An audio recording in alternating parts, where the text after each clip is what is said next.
ठाकुर जी वहां के सामने आकर के खड़े है गए। अरे सुनो गोपी, मधुर स्वर जैसे कान में गए उसके सिर से तो टोकरी गिरने वाली है, जैसे तैसे संभालती है। कहो लालन, मोकू आम दे दो। गोपी नीचे बैठ गई और जैसे ही टोकरी बगल में रख करके बोली, अच्छा आम चाहिए? बोला हाँ। पहले कछु देनो पड़ेगा तब आम मिलेंगे। ठाकुर जी बोले हाँ मैं लेके आया हूं। और जैसी अंजलि आगे करी, सबरे अनाज गिर गए, एक अन्न को दानो पड़ो बस।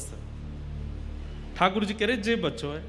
अरे सबरे गोपी गिर गए रास्ता में, अब तुम याते जितनो मिल जाए उतनो दे दो। एक अन्न को दानो है और बाकू ठाकुर जी कह रहे हैं कि याते जितनो मिल जाएगा आम उतने दे दो। गोपी के नेत्र सजल हो गए, वो तो मुख कांति देख रही है, ठाकुर जी की मधुर बैन सुन रही है, नेत्रों में ही उसकी स्थिति है। गोपी बोली अच्छा, या के बदले जितनो मिलेगा उतना दे दूं? बोले हाँ दे दो। गोपी ने कही लाओ दो। जैसे गोपी ने हाथ कियो, ठाकुर जी ने एक अन्न को दानो वा के हाथ में दियो, गोपी ने संभाल करके धर लियो।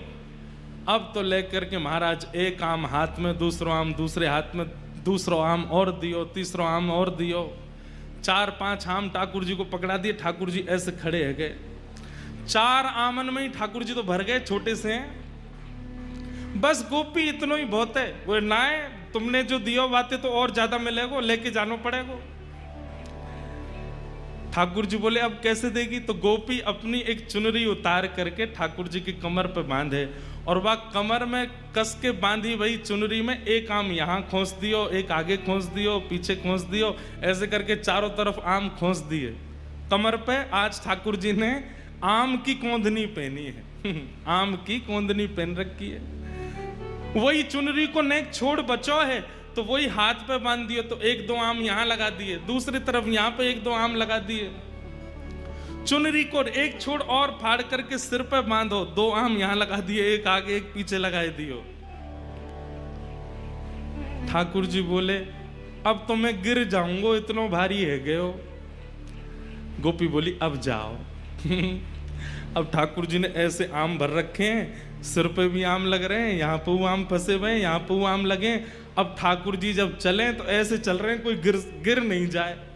कहीं कहीं कोई आम ज्यादा दब गया तो वहां में ते रस निकल करके आ रहा हो, वो ठाकुर जी को स्नान करा रहा है। और ठाकुर जी ज्यों ज्यों पग बढ़ा के चलते जा रहे हैं, त्यों त्यों वो गोपी निहाल लेती जा रही है।